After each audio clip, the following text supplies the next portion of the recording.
Welcome back to Game 2 of UCLA versus University of Alberta. And unfortunately, we are down a point here, and we're going to have to see exactly how UCLA tries to pick this one up.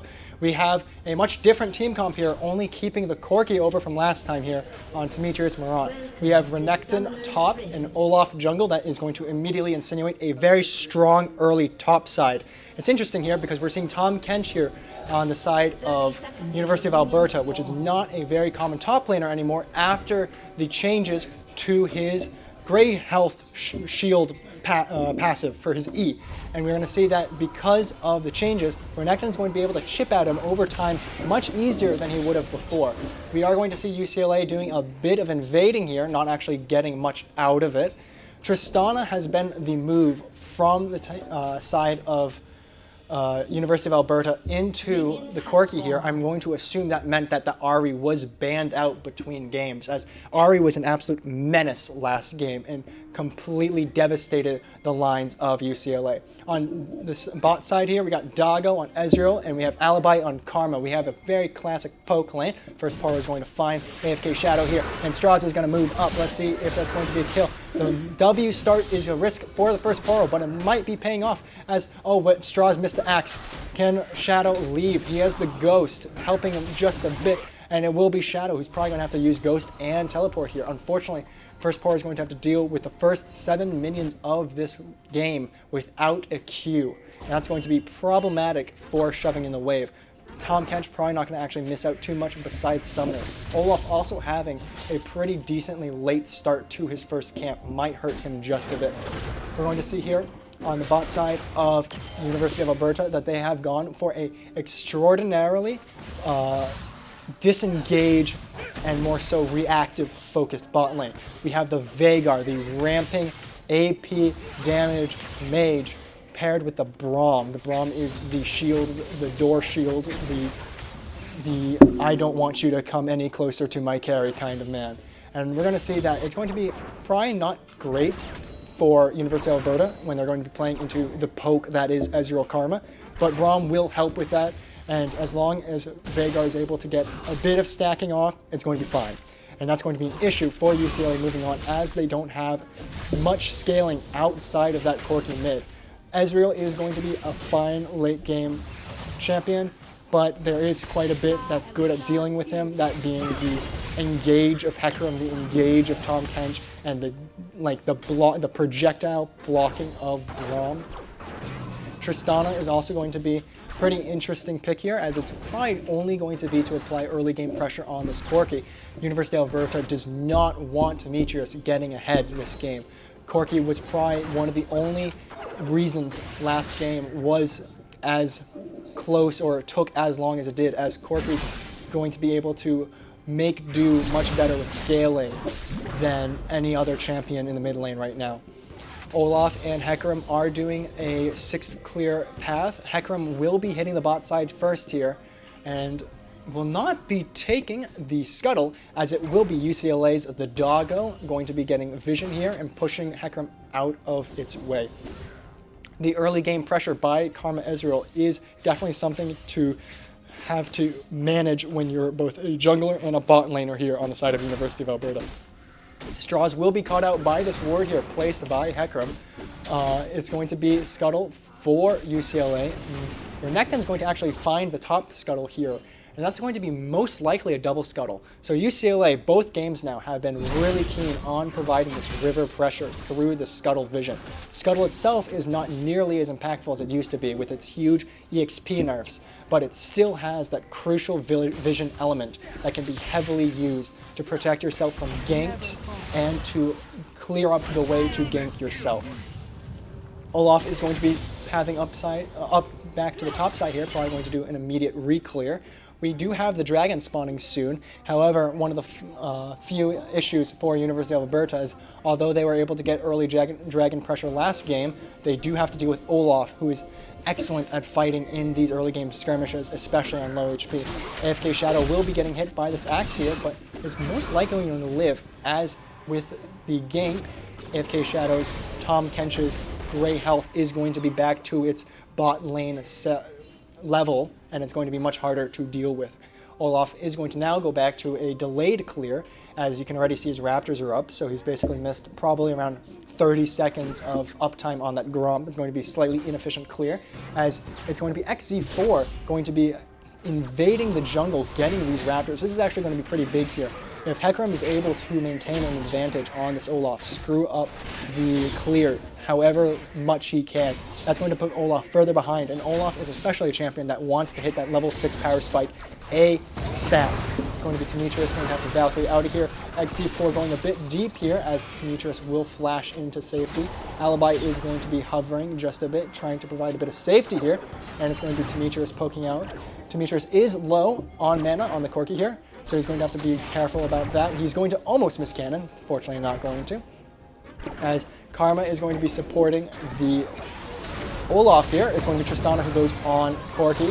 Karma providing support, but not well enough. That flash is not going to get Hong Kong player out of the root, and it's going to be the Ignite taking down Tristana. Straws will be getting this minion wave here, and that's not going to be great for University of Alberta. You see that Hong Kong player had a great idea here, trying to go in on Corki, who was already low mana, low HP, but Alibye was close enough. Unfortunately not close enough to save Corki, but close enough to pick up that kill onto the Tristana. And as we can see, Karma and Straws here on the Olaf is going to be taking this dragon pretty early. That's going to be great. And one of the best things about first Dragon Cloud Drake is that it means that it's not going to be the soul, and that's exactly what you want to hear. Ezreal is showing off what it is to be Ezreal, and that is laning 1v2 pretty easily. That's why we also see a lot of Ezreal bards. Alibye getting a great 2-man Mantra Q out, but it won't be anything else as Veigar's Cage is coming out to stop it. AFK Shadow misses the Abyssal Voyage and is going to be running down First Poro. First Poro does get the Dominus off, and it will be hurting AFK Shadow while AFK Shadow has him consumed, but it won't be enough. The Devourer did not finish off First Poro, and it will be XC4 cleaning up the Corki, who is able to help out First Poro in the top side here. Again, putting Corki behind is going to be University of Alberta's #1 priority here. Alibye, lucky enough, evades the cage.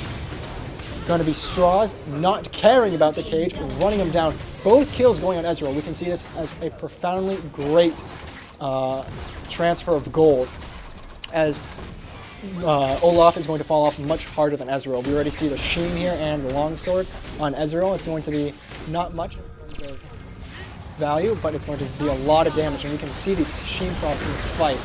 It's going to be the auto attacks that's going to finish them off, but there was a lot of damage out here by Ezreal. He did not hit the Q, but he did hit the W, and that mattered. E, of course, helping in a bit there as well. We can look here at Hecarim, who's actually going to be up almost 12 farm on the Olaf. Olaf having a non-even farm through that mid lane pickup.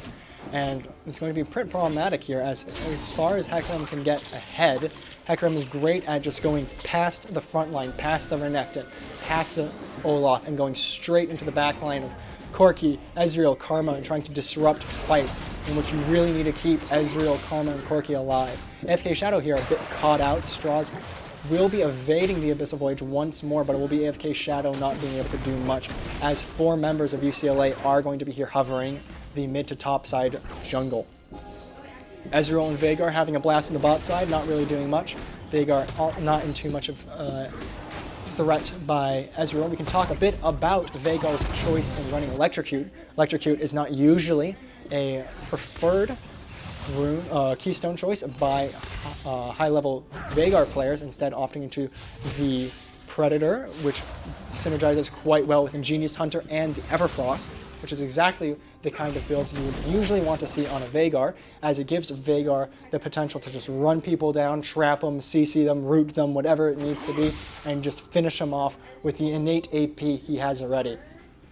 If you were to look at someone like Veigar V2 for how to play this game as Veigar, he's definitely going to say that Veigar is going to want a lot more defensive items here, because he's going to just not want to die. He's going to get a lot of natural AP already, so why even bother trying to go Glass Cannon? First Poro is going to have a huge wave stacked here. The AFK Shadow is clearly seeing these nerfs to Tahm Kench top here, as he's not doing well whatsoever. He's down 40 CS, almost 50% CS difference, and it's going to be Renekton who's going to have the free lane here. However, as it is a Renekton does not have the Devour Tom Kench has and will be a CC bot in the late game and really just be HP to peel with and not much else. Whereas Tom Kench can provide a great amount of movement speed and a retreat with his Devour when it's on a carry. Imagine Tristana goes in a bit too far. Tom Kench goes in, eats her up, and Abyssal Voyage is out. Immediately, Tristana is saved, whereas Renekton is going to be completely reliant on his own damage, which does not scale terribly well. Alibye is going to be here to cover up for Temetrius, as Hong Kong player will not be able to actually go further with this trade. Bot side, we are seeing a lot, Ezreal solo laning, and we're going to see most likely a very notable experience gap between the bot laners here, as Ezreal is going to be getting a lot of solo XP from the minions, and this is exactly what an Ezreal wants. And Ezreal is a very safe ADC, and he does not really care about that support being with him all the time. Karma going around the map a lot is going to be helping out Corki immensely, as Corki is not going to have as much worries to deal with this Tristana. We already saw this in the first time Tristana went in on Corki, and Karma was there to save him. Straws will be picking up the Rift Herald here, uncontested, as the Dragon is going to be up in 15 seconds. It's going to be probably going down to the side of University of Alberta here, unless it seems that Olaf is going to push in this mid lane and try to immediately go. He is low on mana. XC4 is going to actually go out and resume farming, it seemed. So this is not a dragon gone already. It's going to be Alibye actually going to pick up that pink ward in the bush there with the ward that's going to be now cancelled. And Strauss is immediately trying to get this dragon. We're going to see that this Olaf is going to get all these dragons early game. It's going to provide a lot of pressure on the University of Alberta going forward and trying to get these objectives. We're seeing this is an Infernal Dragon. When you are playing a Corki, Ezreal, and Karma comp, Infernal Dragon is like a free hallelujah. You're going to have so much more poke damage. And if this is the case, I really want to see the maximum damage build out of Ezreal. I want to see that Prowler's Claw for the extra lethality, the Essence Reaver. I want to see the Serelge's Grudge with the Ravenous giving immense amounts of CDR, allowing him to just get the Qs out as fast as possible. We're just going to have to see how Doggo chooses to itemize the rest of this game. This is going to be 1.5 towers out here on the bot side as that Rift Herald does crash. Straws is going to be getting a decent amount of gold and a lot of pressure for his bot side here. XC4 is trying to do some counter jungling here, taking the wolves in the top side, and Tom Kench is going to hover farther up in the lane here, allowing him to have a bit more pressure. Renekton will be moving down here. We'll be putting a ward down, but not actually finding XC4 here. Temetrius is going to poke out, try to get this cannon here. Alibye is not being too engaging, and it's going to be a pretty decent idea just to get Temetrius to be as fed as possible. He's already down 2 deaths, and that's not exactly what you want to see here. First Poro is definitely showing that new Tom Kench really needs a bit of help here. Ezreal has taken a move to the mid lane, is going to ult to get that wave cleared out. We can see it's 13 minutes and 35 seconds, which means 25 seconds left on the clock to get these plates. It's about close to this plate going down. Will not be taken, however, as Doggo and Alibye do seem a bit threatened by Tristana's all-in pressure. This is a Tristana running Hail of Blades. It's not lethal tempo. It's not ramping damage. It is immediate damage. It is a lot of poke to deal with, or a lot of burst to deal with. We're going to have a pretty reset state here. Olaf is going to be looking in this jungle, getting a bit of vision. Rom noticing it as well, sending over a bit of a shield charge, but it's not going to be too much. Unfortunately, Doggo will not be picking up this mid-tier late. Instead, he will be having to retreat a bit back. He does get a lot of poke out now. That Essence Reaver is going to be doing a lot of damage. And we have Luden's Echo on the Veigar. We do not want to see Luden's on Veigar terribly. When we think of Veigar, we're going to want a lot more utility. I mean, Luden's is great. It's going to give you that penetration you want, but like you can get that much better value out of Void Staff. There's no reason you go Luden's here instead of something with utility like the Evercross. And this kind of going with Electro Root, going with Luden's, you're already really putting a lot of onus on yourself to be the one that pushes out as much damage as possible. If you go that utility build, you don't have that same threat because you're not the one that's going to get insta-popped. We do have a Hem on the Hecarim here. That's going to be a bit better than what we saw with Triforce in the Hecarim the other game. Frostfire out on the Tom Kench will make trading a bit easier or farming a bit easier, as he will have that Cinders buff and the AoE damage proc. Gore Drinker out on the Renekton, as well as the Olaf. We're going to see a lot of healing. We're going to have to see exactly who decides to take the responsibility of getting heal cuts, as it will be very crucial. Heal cuts and anti-shields will be very crucial to be taken up on the side of University of Alberta here, as there are a lot of it on the side of University of California, Los Angeles. Here we have the wave being picked up, and it seems that right now we're in a big ping pong stage. We're not seeing much. The same trade is going down for the 1 millionth time top side as AFK Shadow walks up, First Poro trades, takes the wave, and AFK Shadow just kind of deals with it because Tom Kench. We do see that the mid laners have gone to the bot side here. It's not going to do too much though. Olaf is going to be pressing behind the Corki here. Let's see what Corki is going to do here. Maybe he's just going to push out this wave. We do see the dragon up in 53 seconds, and this is going to be crucial. We're going to really want to see University of California, Los Angeles to pick this one up. Straws is here. He's going to get the Scuttle. Scuttle's going to be great. It's free vision. We do have the control word out in this crucial brush. This tells you if someone's on the blast cone, and it tells you if someone's coming from blue buff. We do have another one for the mid lane, and that blasting cone is going to be down. So the vision here on the side of Alberta's jungle is completely cleared. They have no vision, but UCLA sees everything.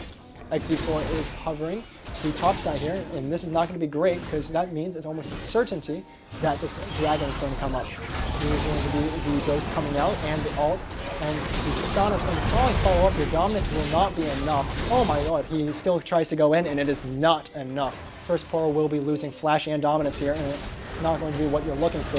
Temetrius is going to be here, hovering Valkyrie, and will not be able to finish it off. Straws will be best off leaving before he does get devoured himself and or at least stunned under tower. Doggo and Alibye are starting the dragon here, and this is crucial. UCLA has to claim this soul for maximum potential for a comeback and getting the score to be 1-1 instead of 0-1.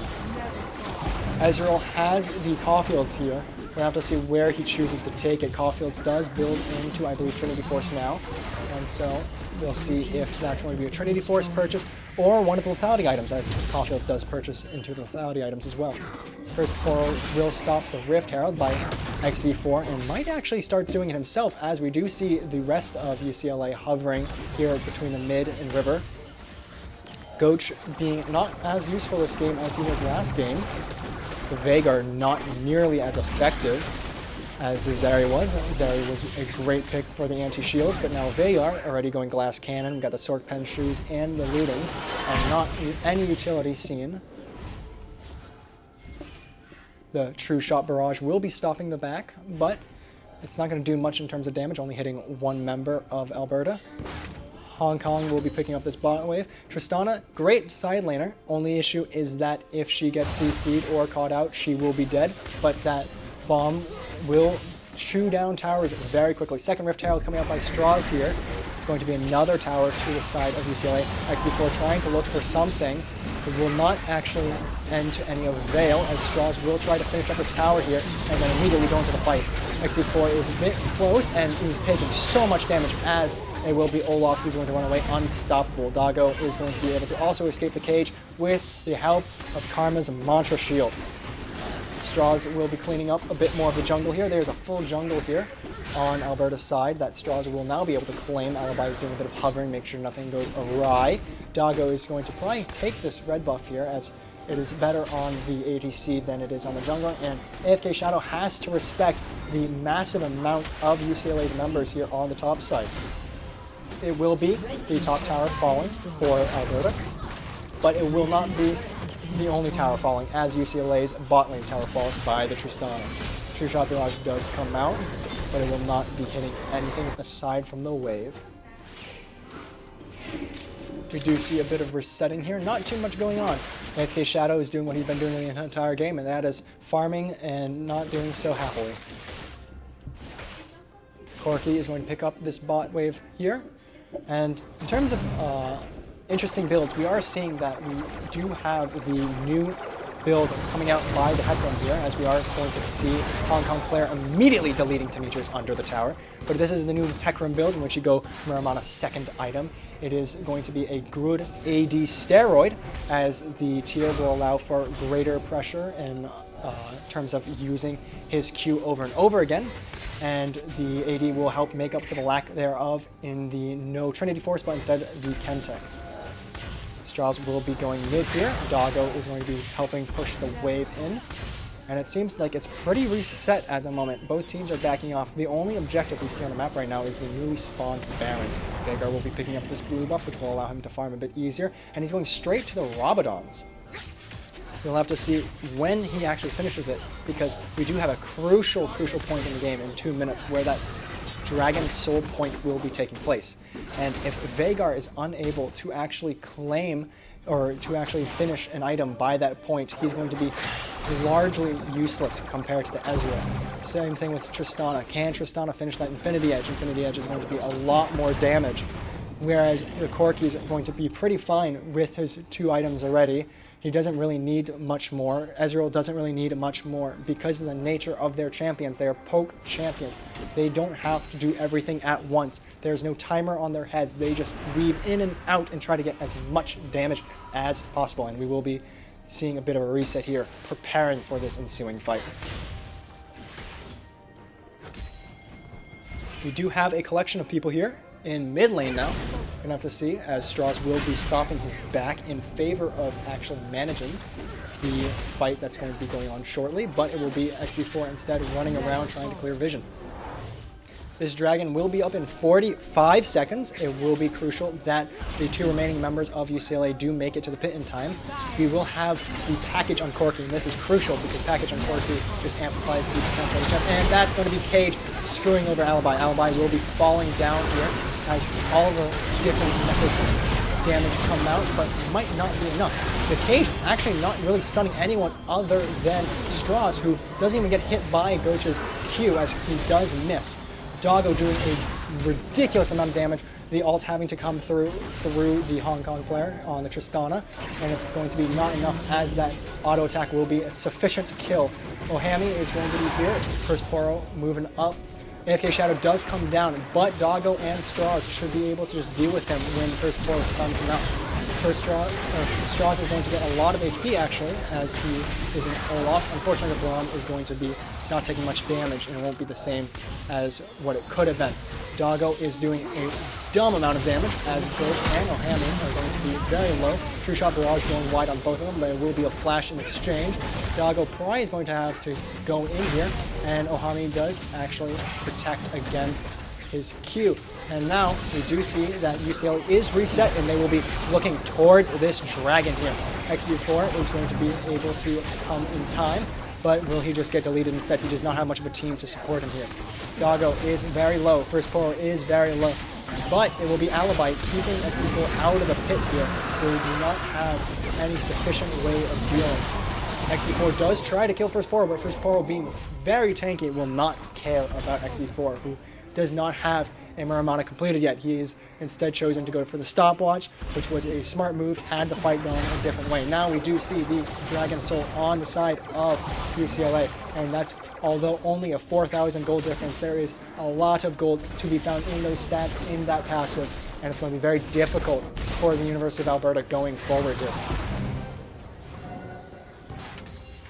We do have the Baron going down relatively quickly here, but the entirety of University of Alberta is here to watch for it. Hong Kong players clearing the Raptors just a bit before, but it will not mean enough. Alibye does separate, and just like last fight, goes down immediately. This might be another steal, but it will not be actually. Strauss will be ending up taking this dragon, or the Baron, and they will probably clean up here as Doggo is full HP, not anymore, but was full HP and a lot of damage. XE4 was not part of this and is returning to recover. Everyone is going back down now. It will be 3 members of UCLA with the Baron. Turning to lane here, we do see that Rabadon's is still not complete on Veigar. He's still stunted from his second item, Power Spike. However, we do see the Grudge out from Ezreal, so Ezreal is going to be doing a lot more damage to the tankier members of Alberta. We're going to see an instant replay here of the Baron fight. Immediately, Alibye gets stunned by the cage and dies. You can see that the cheapy electron skin is being used, which is not very fair. AFK Shadow does go in a bit too far, as well as First Poro, but only First Poro will be going down there, as AFK Shadow will be able to survive that fight. Now it seems that UCLA is going to be using as much pressure as they have from these Baron minions to push forward. Both games now, Temetrius has not had the best of luck on the Corki, as he is now 1-4. It is going to be the Doggo who is doing all of the work. They're pushing in this tower. Doggo is erasing the tower very quickly as they are going to be moving up here. Goach is, although 4-1-1 after that fight, now only getting his Rabadon's death cap. Now, this is part of the time where Veigar is probably going to be most scariest. He is still squishy, but he is going to delete absolutely anyone who comes near him. Tristana is going to be split pushing, and First Poro is going to be blocked off by the Tahm Kench. He's probably not going to care too much about him. Straws will be coming over here with Temetrius, trying to see if they can do something. Dom is coming out. AFK Shadow unable to really do much, and it'll be XC4 just seeing it happen without anything at all being done about it. Both top lane turrets go down, as it seems that Tristana does not have any intention of returning quite yet. We'll be pushing out and claiming those objective bounties. Will these objective bounties be enough to eventually turn the tides? I don't think so, as UCLA is going to get this inhibitor right here. Straws is trying to get a bit more pressure out, keeping them at bay. Doggo and Alibye coming on the mid side. It'll be Temetrius logged over his R, and it will not be hitting anyone in. Two inhibitors are down. First Poro here is going to pick up this top side before Hong Kong player was able to take out that last tower before the inhibitor on Tristana. A lot of backs here, a lot of resetting. We're going to be looking towards the two objectives that are coming up. That's going to be the Elder Dragon, 2 minutes. It's going to be the Baron Nashers in 3 minutes. We're going to have to see how University of Alberta, who's only 1 kill behind, but somehow 5,000 gold short of UCLA this game. This is going to be monster. It's going to be just a matter of how well UCLA is able to use their poke that they have from the Infernal Dragon, from the Ezreal, Karma, and Corki. Right now, it might only be up to whether Alibye and Temetrius get caught out once more, whether University of Alberta even has a chance of coming back. But I don't even know if that's enough, because Doggo's been doing so much. Doggo is going to have the Sapphire Crystal, which indicates a crown build. It's going to help cement his place just a bit better, as he will not be as able to be one-shot by the Veigar. It'll be the top tower being sieged here. Not much that University of Alberta can do about it. Instead, it will be UCLA pushing on forward. True Shot Barrage does hit 2 members, Ohami and ZX4, XC4. And it will be a lot of poke coming out. And this is what I was telling you guys about before. The poke on the side of UCLA through the mid and bot side is definitely instrumental to their victory this game. Straws on the Olaf was a lot of early game pressure, gave them lots of dragons, and now with the range advantage, it's going to be a fight here on the top side where Renekton gets immediately lethal, but that will be Veigar ult out already and not being able to use later. Wave will be coming up shortly. Super minions hammering down on this turret here. They will not be able to actually keep protecting this top tower if they do not want to give away one of their 2 Nexus turrets here. Temetrius, Doggo, and Alibye staying here on the top side as Straws is going to look to go bot just a bit. It seems that they are going to reorient towards this Elder Dragon fight here. Elder Dragon is going to be a way to sway. Oh, Alibye will have to stop her recall on Karma, as the Doggo will be able to keep the Tristana off her. Straws will be hovering this jungle here, clearing out as much vision as he can. Elder Dragon up in 9 seconds, and it will be probably Alberta that gets to it first as a whole team. Tristana is laying back. That's a lot of damage that they're conceding in trying to, in Tristana basing and maybe even opting into just clearing the wave that's going to be pushing them into them naturally. Straws is in this bush here. They have no vision of Temetrius or Straws, and it's going to be the dragon going down now. Sonis is out for Veigar. It's not going to be enough to make him brutally tanky, but it will be enough to save a bad moment. But, oh my god, that Corki damage with that dragon, it's going to just immediately blow them up. now the Dragon is going to be almost entirely the property of UCLA, as First Poro does end up helping delete Hecarim. That is going to be an uncontested smite, and they're going forward. First Poro providing a lot of peel and engage for the side of UCLA. Temetrius doing massive amounts of damage alongside the now dead Doggo. It will be 1 HP on Tomcat, 1 HP on Veigar as they cannot stay. Temetrius will get caught out by Hong Kong, but that's not what they're looking for, as First Poro will be taking out their base. It will be Veigar being cleaned up by Alibye here, and then Hong Kong will not be in time to finish the game, and it will be First Poro who will actually destroy the Nexus here. And that was a fantastic second game here, and I am excited to say that we're going into our third game here between UCLA and the University of Alberta, and I will see you all very shortly.